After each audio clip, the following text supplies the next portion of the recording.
കൂട്ടുകാരെ, ഇന്ന് ഞാൻ കൈപ്പയ്ക്ക വെച്ചിട്ട് ഒരു വീഡിയോ ആണ് ഇടുന്നത്.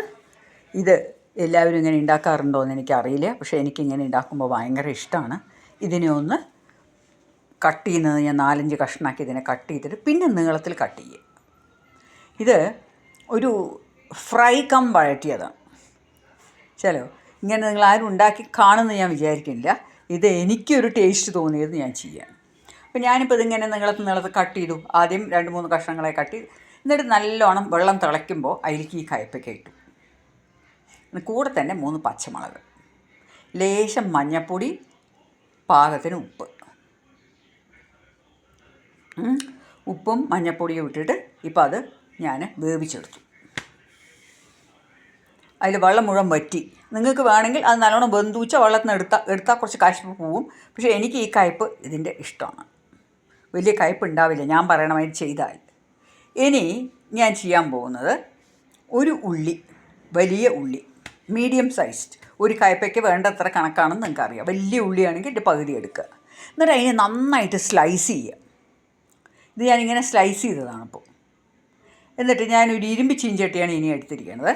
അതിലേക്ക് ഞാനൊരു 2 ടേബിൾ സ്പൂൺ വെളിച്ചെണ്ണ ഒഴിക്കുകയാണ്. എന്നിട്ട് ഈ വെളിച്ചെണ്ണയിൽ ആ ഉള്ളി ഞാൻ വറുത്തെടുക്കുകയാണ്.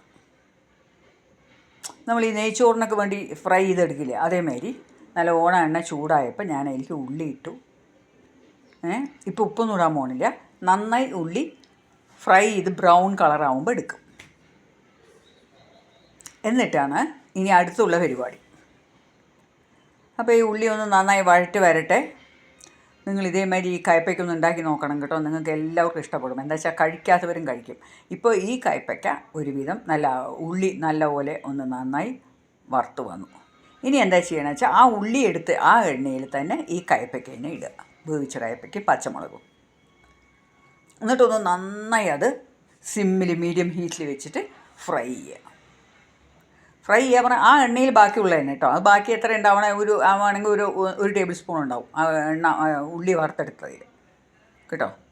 എന്നിട്ട് അതിനെ നല്ല സിമ്മിൽ വെച്ചിട്ട് ഒന്ന് ഫ്രൈ ചെയ്തെടുക്കുക. അങ്ങോട്ടും ഇങ്ങോട്ടും മറിച്ചിട്ടിട്ട് ഇങ്ങനെ ഫ്രൈ ചെയ്തെടുക്കുക. കൂടുതലായിട്ട് എണ്ണയൊന്നും വേണ്ട, ആ എണ്ണ തന്നെ മതി. ഇത് നന്നായി ഒന്ന് മുരിഞ്ഞ് വരുമ്പോൾ നിങ്ങൾക്കിത് കാണുന്ന വീഡിയോയിൽ എങ്ങനെയുണ്ടെന്ന് എനിക്കറിയില്ല. അത് വളരെ നല്ലതായിട്ട് ഈ ബ്രൗൺ ഉള്ളിയില്ലേ നമ്മൾ വറുത്തത്, അതിനെ ഒന്ന് നല്ലോണം കൈ കൊണ്ടൊന്ന് ഇങ്ങനെ കുറച്ച് പൊടിച്ചിട്ട് ഈ കയ്പ്പയ്ക്കയിലേക്ക് അങ്ങോട്ട് ഇടുക. നിങ്ങൾക്ക് വേണമെങ്കിൽ വെറുതെ വഴറ്റിയിട്ട് വിടാം. പക്ഷേ ഇങ്ങനെ ചെയ്യുമ്പോൾ നല്ല ഉള്ളിയുടെ മണം വരും, വറുത്ത ഉള്ളിയുടെ മണം. എന്നിട്ട് ഇതിനെ രണ്ടിനെയും കൂടെ മിക്സ് ചെയ്തിട്ട് എടുക്കുക.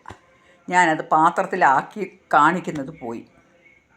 ഇതിപ്പോൾ എൻ്റെ ഫൈനൽ സ്റ്റേജായി.